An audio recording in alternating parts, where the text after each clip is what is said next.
Este programa es una presentación de...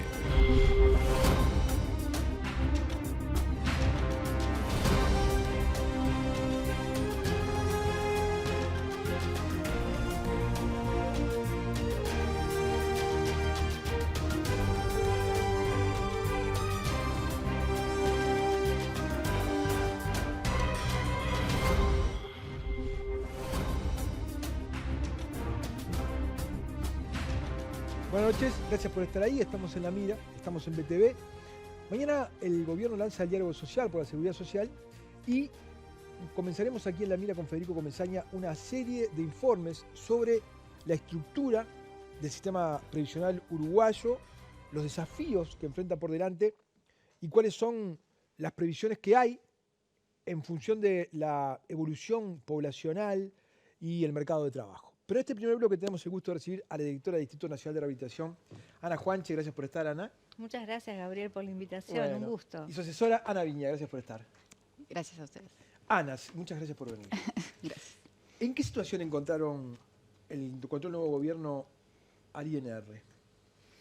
Bueno, la situación es bastante pública. Encontramos un sistema bastante hipertrofiado. Ya esto no es una realidad nueva, es una realidad que se constata por lo menos en las últimas 4 décadas. El sistema ha ido creciendo. Claro que la aceleración del crecimiento fue mayor en los últimos 5 años, particularmente con un sesgo de género en las mujeres, pero no solamente.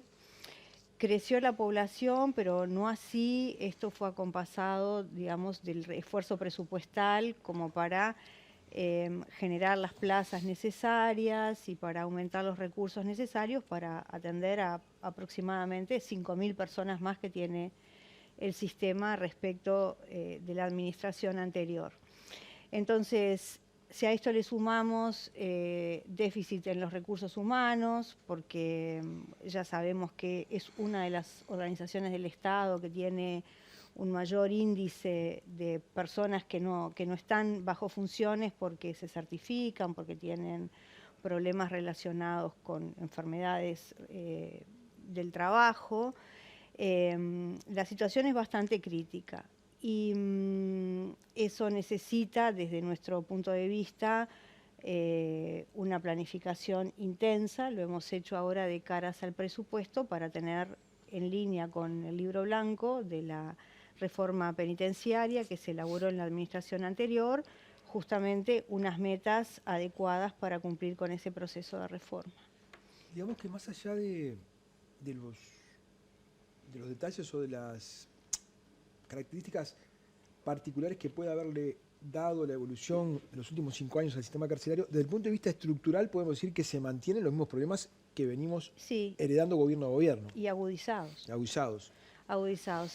Por eso nosotros cuando hablamos de crisis hablamos más que nada de una cuestión estructural, no es una emergencia, ¿verdad? Esto es algo que a pesar de los esfuerzos que ha hecho el Estado en las distintas administraciones, con impulsos, con frenos, para intentar solucionar los problemas estructurales, bueno, no se ha conseguido. Y si hablamos de los indicadores más concretos, que son los niveles de violencia intrapenitenciaria, los niveles de vulneración de derechos humanos que sufren las personas, y por otro lado el indicador también por excelencia, que es el índice de reincidencia, habla de un sistema que es ineficiente e inefectivo. ¿Ya tenemos los primeros resultados de la medición de reincidencia que inició el gobierno pasado? No están actualizados, todavía tenemos las cifras nuevas. Estamos trabajando en la actualización del indicador y en la sofisticación del indicador, porque eso en realidad es un indicador que mide reingreso penitenciario, no considera a las personas que han sido sujetas a sanciones penales no privativas de libertad, e entendemos que para medir reincidencia hay que considerar ese universo de personas. Pero también. solo entre quienes están privados de libertad, ¿de cuánto era el guarismo de reincidencia? A los 3 años el 64.5%. En la situación comparada, digamos, podemos decir que los problemas de las cárceles, con las diferencias que pueda tener cada país, pero son un fenómeno internacional, por lo menos en Sudamérica. Sí, Latinoamérica y los distintos países sudamericanos se caracterizan por tener distintos grados y tipos de problemas, tanto en lo que tiene que ver con la gestión penitenciaria como en las consecuencias que eso tiene en términos de tratamiento del delito y repercusiones del propio sistema penitenciario en la criminalidad. En realidad lo que se observa a nivel regional es justamente, estos problemas de hacinamiento, superpoblación, vulneración de derechos, déficit de la capacidad estatal para la gestión y, en última instancia, como la incapacidad de poder llevar adelante el cometido del sistema que tiene que ver justamente con el abordaje de los factores de riesgo de reincidencia y una intervención técnica que logre disminuir los niveles de violencia y criminalidad. Entonces, eso... Pero, digamos, sí. hay otros fenómenos mundiales, no sé, es el narcotráfico, ¿no? Uh-huh. No hay sociedad que lo haya podido enfrentar. Sin embargo, las sociedades desarrolladas, algunas por lo menos lograron el sistema penitenciario, digamos, niveles importantes. O sea que esta crisis de los sistemas carcelarios de Latinoamérica tiene mucho que ver con las sociedades, ¿no?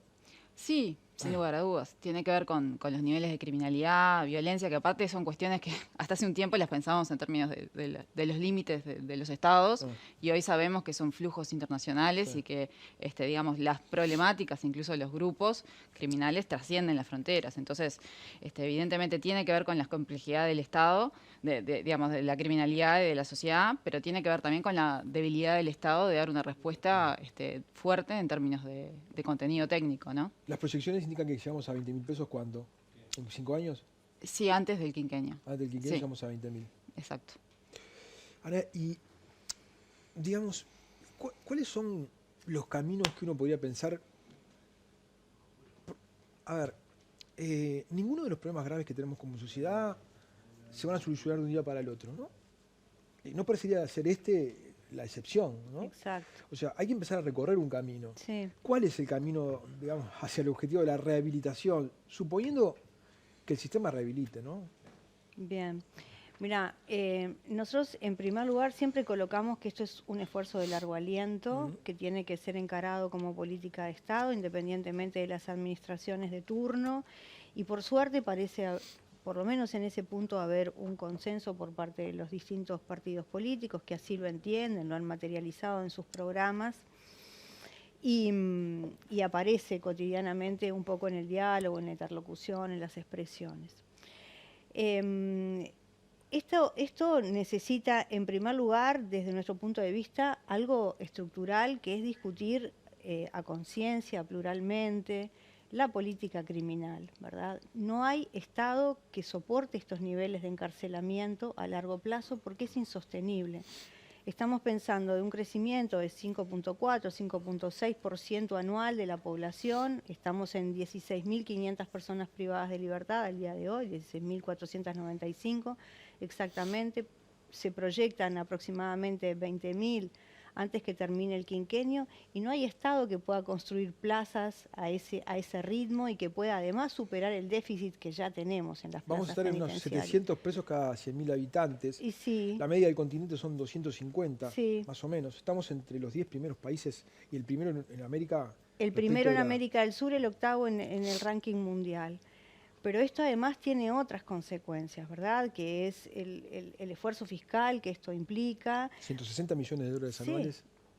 Sí, para el sistema que tenemos hoy por hoy, ¿no? Que no solamente no rehabilita, sino que mantiene a las personas en situaciones Pero, Ana, inhumanas. El presupuesto es necesario, pero no es suficiente. No, es uno de los ingredientes importantes, sobre todo pensando en la eficiencia.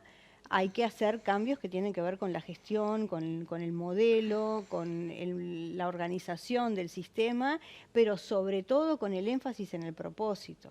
Ana dice en el libro blanco, el sistema necesita una meta, esa meta es la reinserción, y para reinsertar a las personas necesitamos más que custodiar, más que evitar que las personas se fuguen, necesitamos trabajar justamente en esto que el Estado le ha dado a llamar la rehabilitación. Y para eso hay que hacer otros esfuerzos, ¿verdad? Eso implica un nuevo, como te decía, un nuevo modelo de gestión, poder entender que las personas necesitan trabajar, necesitan también educarse, pero que eso no es suficiente, ¿verdad? Las mejores experiencias, la evidencia dice que además hay que trabajar directamente con programas que son muy pautados en estos riesgos asociados al delito, en el uso problemático de drogas, el estilo de pensamiento, el contacto con pares criminógenos, es decir, un conjunto de factores que dice toda la literatura que están asociados directamente con la conducta delictiva y que son modificables. Bueno, para eso hay que hacer esfuerzos, no solamente económicos, como tú decís, sino en cualificación de la gestión, en cualificación y profesionalización del personal que está trabajando allí, y esfuerzos de otro orden que tienen que ver con que, bueno, que necesitamos un sistema mucho menos violento, un sistema donde no circulen, ¿no?, las economías ilegales y que esté organizado desde otros parámetros. Ahora hablaremos de eso. Es probable que no sean rehabilitables algunos. Si nos planteamos eso como objetivo, vamos a fracasar. Bueno, Es difícil identificar quiénes son y quiénes no.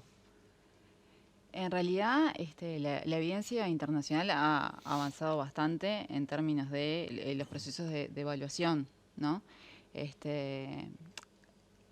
Digamos, los perfiles de las personas, de las miles de personas que están privadas de libertad en nuestro país, son muy heterogéneos, Y no, digamos, son heterogéneos en sus historias de vida, en sus historias criminales y en sus probabilidades de reinserción social también, que van más allá de los factores individuales y también tienen mucho que ver con esto que decía Ana de la reinserción social, que trasciende al propio individuo y tiene que ver también con la comunidad que lo acoge a la salida. Pero Te pregunto porque, sí. digamos, si uno incluso puede tomar referencias internacionales, Sí. ¿no? A partir solamente de su entrada y salida del sistema penitenciario, y uno Sí. se come la historia de vida de ese sujeto, de ese ciudadano. Cuando hay evaluaciones y mediciones hechas antes de la vida de esos ciudadanos, antes que entren al sistema penitenciario, por ejemplo, cuando tienen una trayectoria de vida de una primera infancia de violencia y de infancia de violencia y de deserción estudiantil, etc., hay evaluaciones hechas acerca de que es muy difícil recuperarlos hasta para el sistema educativo, que es difícil después de que pasan los 1000 días. No es imposible, pero es difícil. O sea, antes de entrar al sistema penitenciario ya se evalúa de que es difícil recuperar a algunos ciudadanos. Imagínate después que entran, ¿no? Sí, igual también lo que nos muestra la evidencia es que hay un grupo pequeño de individuos, relativamente pequeño de individuos, que cometen una altísima proporción de los delitos que existen. Y en realidad la gran mayoría son personas que eventualmente están involucradas en el mundo del delito. Entonces también lo que nos muestra la evidencia es que más allá del tipo de intervención técnica que tengan, existe como esta idea del proceso de desistimiento delictivo que tiene que ver también con las cuestiones vinculadas al ciclo vital, donde la tasa de involucramiento en el delito cae drásticamente cuando las personas transitan hacia la adultez. Sí. También dependiendo del tipo de delito, ¿no? Porque hay delitos... No es nuestro caso. En el caso uruguayo... No es nuestro caso en el sentido de que para que lleguen a la adultez va a pasar mucho tiempo porque nuestra población penitenciaria es muy joven. Exacto, sí. Es muy joven. Digo, para que la historia de vida empiece a sin lugar a dudas, ¿no? cuanto antes intervengas mejor, ¿no? O sea, cuando estamos hablando del sistema carcelario estamos hablando de prevención terciaria. Cuando falló la prevención secundaria y falló la prevención primaria. Sí. Siempre lo mejor es intervenir con políticas sociales, políticas de integración social y demás, digamos, de distribución del ingreso. Iba a este punto, Ana. Sí. Quizá le estamos pidiendo al sistema penitenciario cosas que debieron ocurrir antes y cuando se entra al sistema penitenciario ya es tarde. Nunca es demasiado tarde, bueno, ¿no? está bien. Admitamos que no, como concepto general, pero para algunos quizás sea tarde. Tal vez para algunos sí ¿No? lo sea, pero seguramente no para la mayoría. No para la mayoría.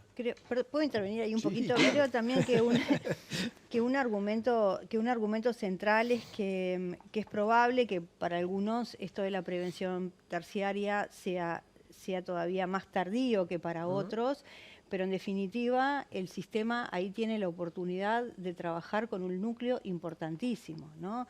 Si estamos diciendo que casi 7 de cada 10 reinciden a los 3 años, pero estamos diciendo, estoy tomando datos muy viejos que necesitamos actualizar, pero por allá por 2019 teníamos una pauta de que al menos 2 de cada 10 de las personas que ingresaban tenían riesgos muy bajos de reincidencia, bajos o muy bajos, es decir, que personas que esporádicamente se vinculaban con el delito.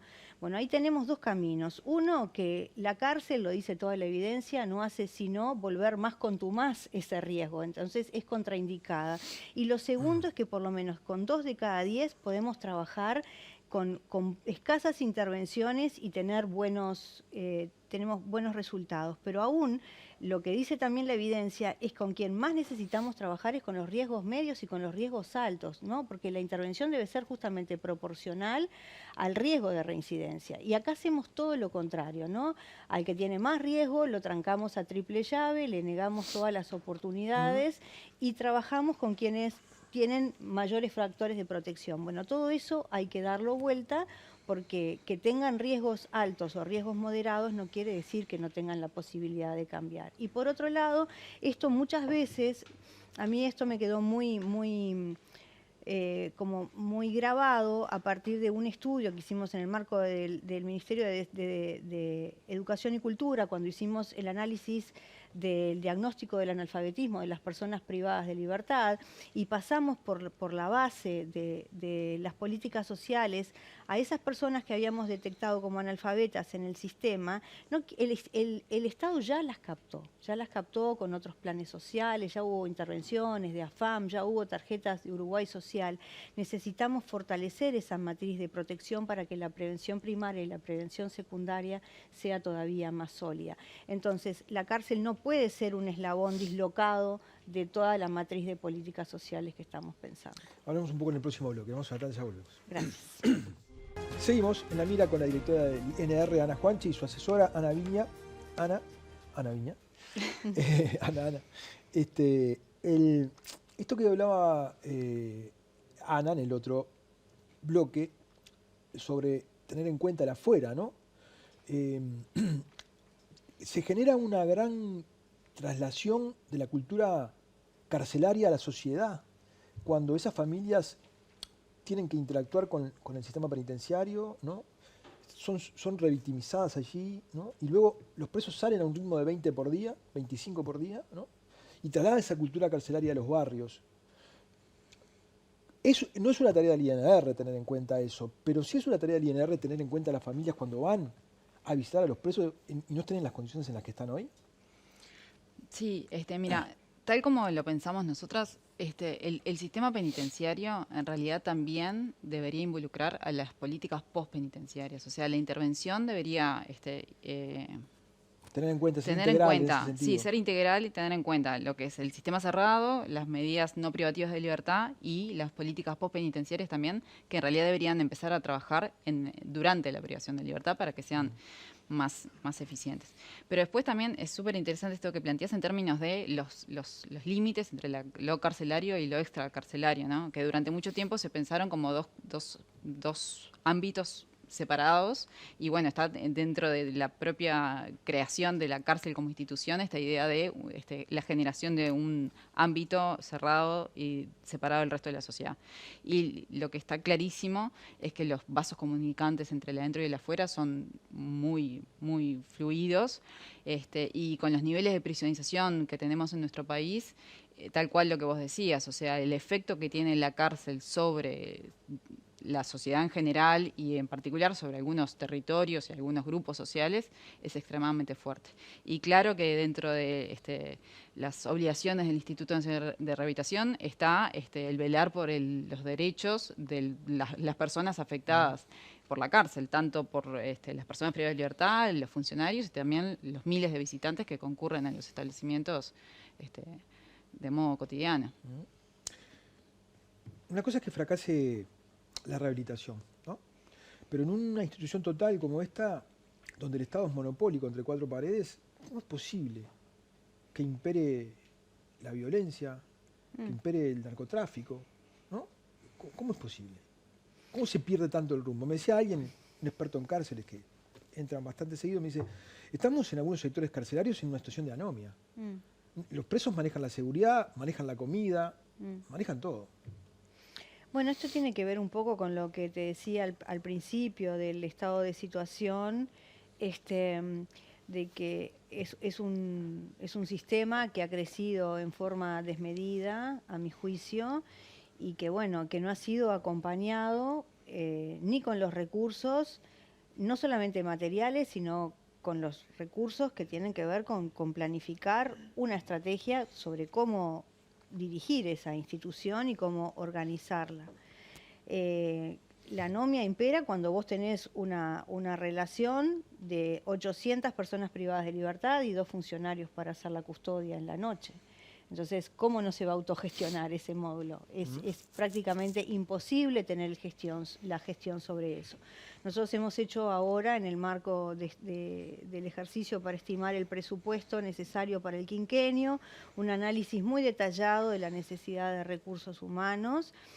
Y en ese sentido es fundamental para que el Estado tenga el control de la situación, pero el control en el buen sentido, no solamente el control represivo de que las personas no se fuguen, sino para el control de los movimientos de personas, de que la comida se distribuya de forma apropiada, de que llegue a todos los lugares en buenas condiciones, de que no quede sujeta a hacer un bien de intercambio, ¿verdad? Como todo se intercambia en la cárcel y como todos sabemos. Bueno, para eso necesitamos que el Estado esté presente y que esté presente a través de funcionarios que tengan funciones diferenciadas, especializadas y que se regule todo eso.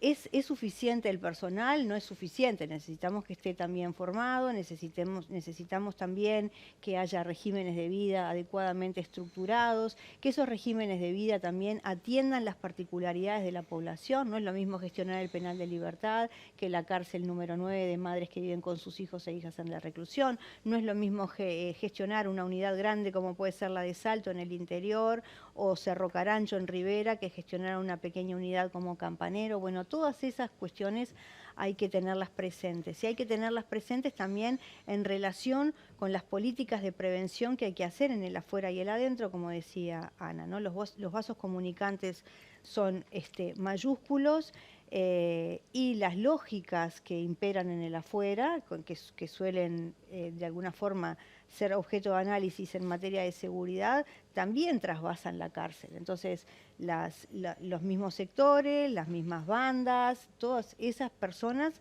están en el afuera, están en el adentro y esas organizaciones también dialogan afuera y adentro. ¿Es posible y positivo organizar las agrupaciones de los presos en función de su peligrosidad, de si son primarios? ¿Es posible y es positivo eso?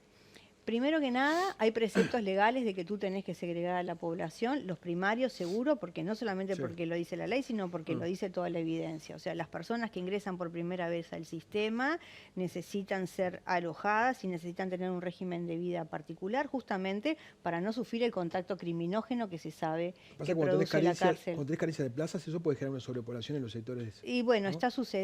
está sucediendo, pero no tenemos solamente sobrepoblación, tenemos sobrepoblación en todos los sectores. Tenemos un gran problema de segregación y clasificación porque no tenemos espacio para clasificar adecuadamente. Ya es difícil, por la situación que hay, digamos, segmentar. Sí, es muy difícil segmentar, aunque lo estamos tratando de hacerlo con la forma, con las capacidades que tenemos, no solamente locativas, sino también que tienen que ver con capacidades instrumentales. Ahora ustedes saben que estamos haciendo una serie de medidas de urgencia en el complejo carcelario Santiago Vázquez y estamos reclasificando los módulos 10 y 11, pasamos por ahí. Claro, tenemos la gran limitante de que sacamos contingentes de 140 personas, pero las posibilidades de realojamiento son finitas, ¿no? Porque vos decís, descomprimís este módulo y sacás este perfil que no es adecuado para estar con estas otras personas, pero no tenés la capacidad de ponerlo en otro lugar. Entonces, y esos lugares se te llenan rápido, además. Muy rápido, rápidamente, porque sobre todo los sectores regresivos, como se le llaman,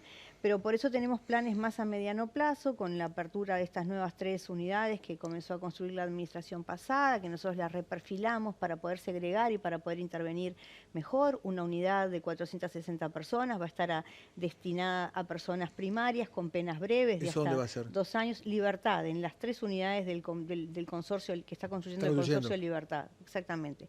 La segunda de esas unidades va a estar destinada a personas que han cometido delitos sexuales y allí vamos a ir justamente con intervenciones especializadas para trabajar sobre los riesgos vinculados a la violencia sexual, y una tercera para personas agresoras de género. Eso nos va a permitir descongestionar grandes sectores de la unidad, del complejo número 4, de la unidad número 1 y sobre todo de la unidad número 13 de Las Rosas, y bueno, y ahí tendremos mayor margen. Todo esto...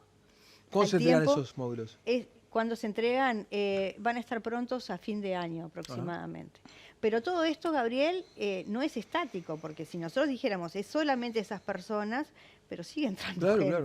Sí. Entonces, como- la plaza es como que vaciar- liberaste hoy... Como hacer una bañera con un dedal mientras el agua Claro, sale. es como yo siempre pongo la metáfora de la bomba de achique, ¿no? En una lancha que se te va llenando de agua y vos con... ¿no? Sí. con Ahora, esto del vínculo entre el afuera y el adentro, ¿no? Después de la ley de urgencia se limitaron las salidas transitorias, se limitaron las salidas anticipadas, ¿no? O sea, hay cada vez una mayor, o hubo por lo menos una mayor política de encierro, ¿no? Apostar cada vez más al encierro. Una cosa increíble, porque le preguntabas a los impulsores de la ley, ¿más tiempo adentro empeora? No, empeora, si los dejás más tiempo adentro. Con estas limitaciones del proceso del Código Penal, con estas limitaciones que el Código Penal impone a la cárcel, ¿es fácil vincular al adentro con el afuera? Sí, es fácil vincular el adentro. Claro, con porque el el afuera. tipo que va a salir, Ujú. ¿no?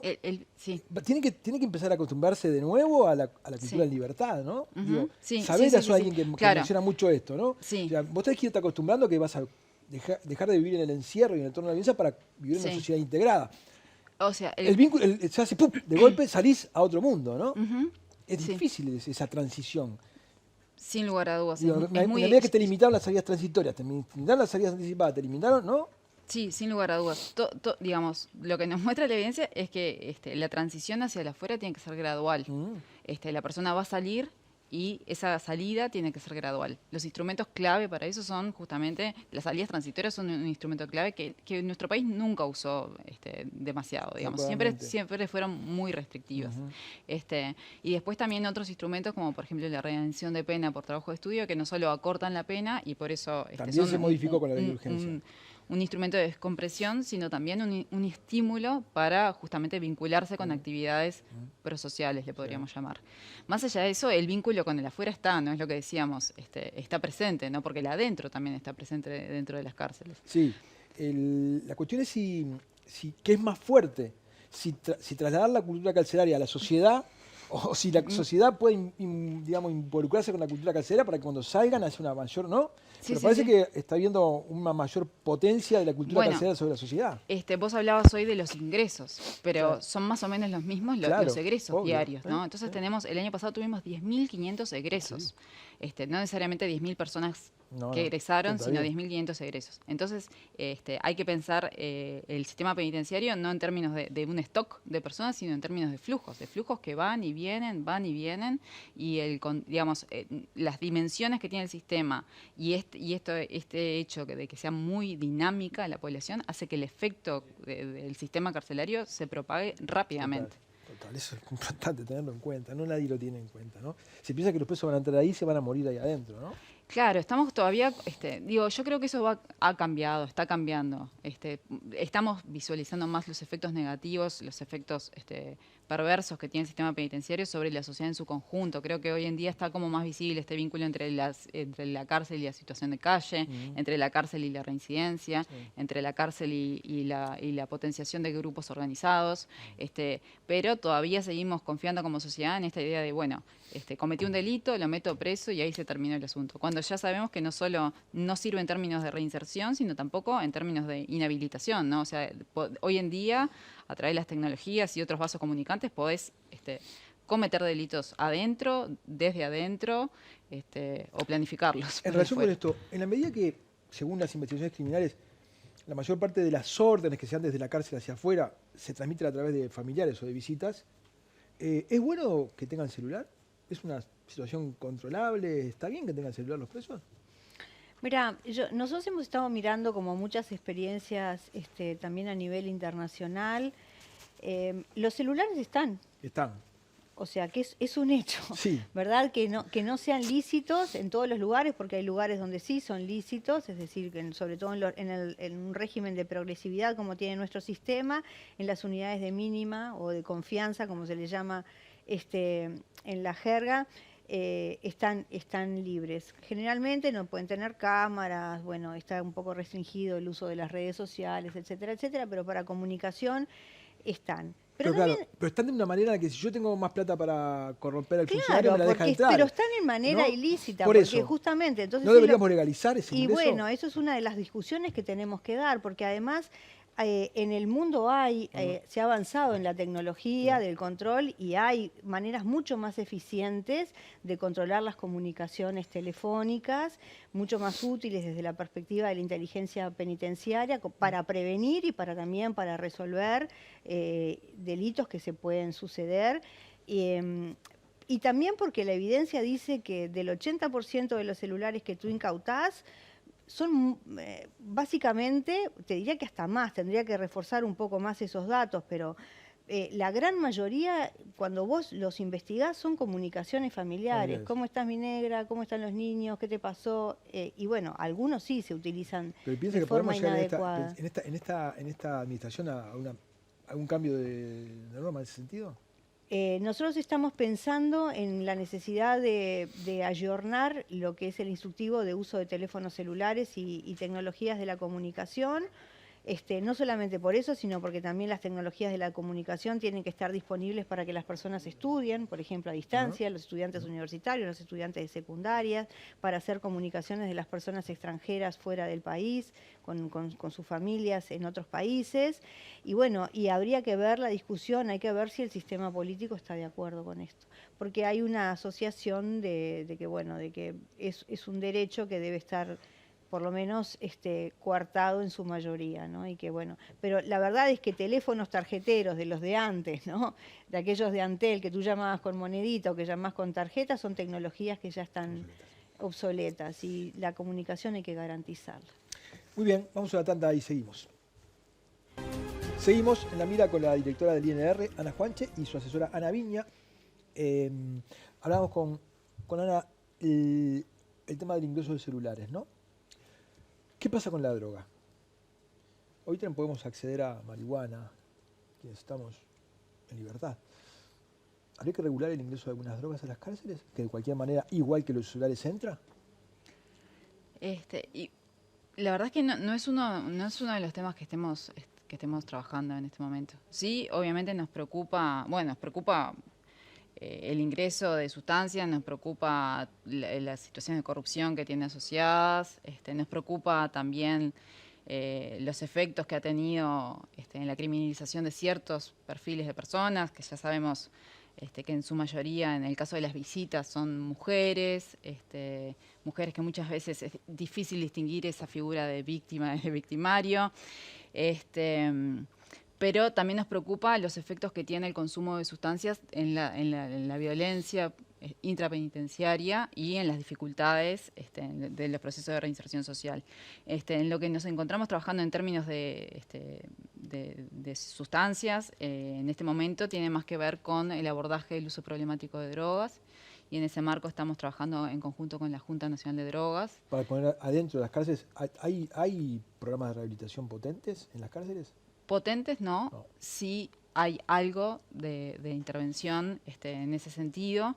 El año pasado, Ana Juanche y Clara Musto, como consultoras, elaboraron un plan nacional para el abordaje del uso problemático de drogas en personas sujetas a sanciones penales, tanto en el medio abierto como en el medio cerrado, y con ese paraguas conceptual y programático es que estamos trabajando en conjunto con la Junta Nacional de Drogas y otros actores del sistema de justicia para pensar en dispositivos tanto para las medidas no privativas de libertad, para las medidas privativas de libertad, como también para las políticas postpenitenciarias. O sea, nos parece que es un elemento fundamental en todas estas problemáticas, y hay que abordarlo de modo decidido y con unos niveles de cobertura que logren generar algún efecto, ¿no?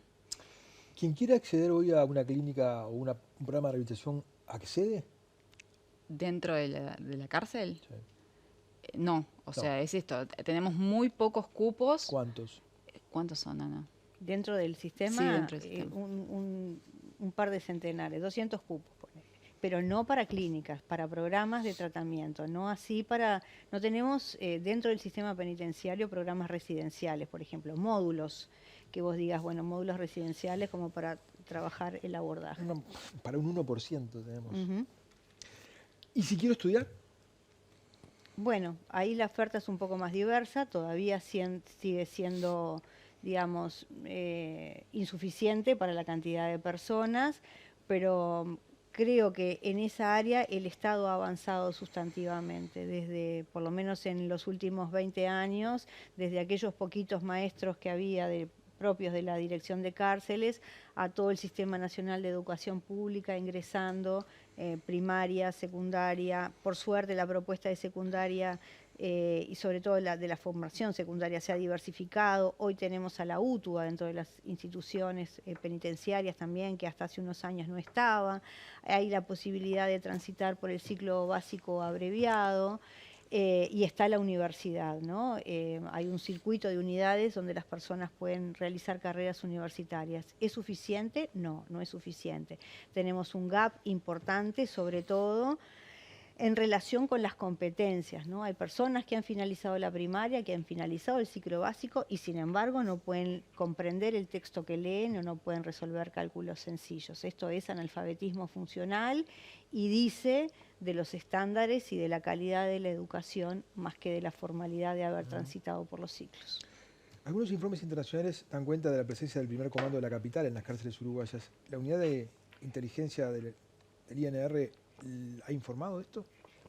Hubo hace unos años algunos primeros elementos como alertas.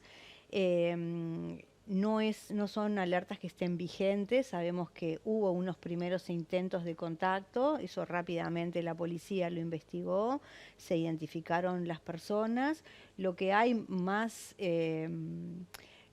más frecuentemente ahora es como personas que sabemos que son partes de bandas que están en países de la frontera, como osmanos, por ejemplo, personas que están involucradas en el crimen organizado y sobre todo en el narcotráfico en Brasil, que trabajan transfronterizamente y muchas veces ingresan a las unidades penitenciarias del INR. ¿Y se aplica una política focalizada sobre ellos? Sí, hay políticas focalizadas, sobre todo de evaluación y de alojamiento. Y, por supuesto, de todo el seguimiento de sus contactos, de la trazabilidad y todo eso. ¿Cuál es un objetivo cumplible en materia carcelaria? Bueno, un objetivo cumplible, modesto, pero muy importante, es la mejora en la gestión. Yo creo que eso... ¿Te redundaría en qué? Y en mejoras en la clasificación de la población, por ejemplo, esto que decimos del dinamismo es como, bueno, tener mejores... Perdón que te interrumpa, pero en ese caso la gestión requeriría plazas. No solo, porque tenemos también un problema de hacinamiento crítico en ciertos lugares del sistema y plazas vacías en otros, ¿no? Entonces estamos trabajando muy fuertemente en mejorar los procesos de evaluación, clasificación y derivación para lograr tener un uso más racional de los recursos que tenemos disponibles. El hecho que haya lugares hacinados y plazas vacías no tiene que ver con alguna limitante en cuanto al traslado del primario, o cuestiones geográficas. ¿Es mala gestión simplemente? Es problema de gestión, que no solamente es mala gestión, sino también dificultades en términos de capacidades, por ejemplo, de técnicos. O sea, siempre pensamos en esto de la ratio de personas privadas de libertad por funcionario en términos de seguridad, que es muy importante, pero son muchísimo peores los números que tenemos en relación a psicólogos, trabajadores sociales y otros profesionales que están abocados justamente a estos procesos más de evaluación, clasificación, derivación e intervención. Entonces, digamos, hay cuestiones de gestión que podemos mejorar, hay cuestiones de gestión pensando en estas limitaciones que vos decías de la LUC u otras normas penales previas que van limitando las posibilidades de acceso a beneficios o a derechos. Hay también posibilidades de mejorar la gestión en términos de la rapidez y la calidad de los trámites que eleva el INR al Poder Judicial, por ejemplo. O sea, digamos, más allá de los cambios en términos de política criminal, se pueden hacer mejoras de gestión que impacten, aunque sea de modo acotado, en la tramitación de los procesos penales de las personas privadas de libertad. ¿Puedo poner un ejemplo súper concreto? Sí. Por ejemplo, una de las primeras cosas que nos ocupó fue poder superar el hacinamiento crítico que tenía el centro de ingreso, que tiene una capacidad para 100 personas y llegó a tener casi 300, ¿verdad? Entonces, poder regular ese flujo de ingreso, que las personas sean evaluadas adecuadamente derivadas a la Junta de Traslados y posteriormente enviadas a las unidades, nos llevó prácticamente 2 meses, pero hoy el centro de ingresos funciona como un reloj, tiene la cantidad, menos de la cantidad máxima de personas, y eso es un proceso de gestión. Y eso impacta en todo lo demás, en que la persona no esté ahí casi 3 meses esperando que lo evalúen, con riesgos de autoeliminación, con problemas también de alimentación, porque eso además se gestiona en modalidad público-privada. Eso es un elemento de gestión que repercute sustantivamente en otro macroproceso, que es la clasificación y la evaluación y la derivación. ¿Sí? Otras metas cumplibles. Bueno, estamos trabajando muy fuertemente también con la Oficina Nacional de Servicio Civil en todo lo que tiene que ver con el diseño organizacional. Sabemos que el sistema penitenciario es muy precario, no solo en términos de la calidad de los servicios que brinda, sino también en términos de su estructura y de su institucionalidad. Y ahí yo creo que vamos a avanzar rápidamente en generar una institucionalidad más sólidas desde el punto de vista conceptual y del modelo de intervención. Esos son metas cumplibles. Y después otra área en la cual veo avances muy claros tiene que ver con la interinstitucionalidad, ¿no? Este trabajo conjunto, hablamos de la Junta Nacional de Drogas, pero del sistema educativo, de la participación de organizaciones de la sociedad civil. Creo que hay una mayor conciencia de la población. Y ¿De qué depende que esto se concrete? ¿De iniciativas del INR o de la disposición de los demás organismos en Estado? Y tienen que estar las dos cosas, pero estamos trabajando muy fuerte. Este gobierno prometió políticas transversales, ¿no? Sí. Este es un ejemplo. Totalmente. Claro. Sí. Y de hecho en los compromisos de gobierno hay algunos que tienen que ver con el sistema penitenciario que están por fuera de la órbita del Ministerio del Interior, como por ejemplo esto de los dispositivos de drogas, como por ejemplo el Plan Nacional de Alfabetización en Cárceles. Hay varias cuestiones que tienen que ver con políticas destinadas a la población privada de libertad que tienen como organismo rector otros actores por fuera del sistema penitenciario. Les deseo suerte por la van a precisar. Muchas gracias, Gracias, sin dudas. Ana Juanche, gracias Ana Viña por haber estado. Gracias a vos. Vamos a una tanda y volvemos con Fede Comesaña y hablar del sistema de seguridad social, que mañana empieza el diálogo social del gobierno.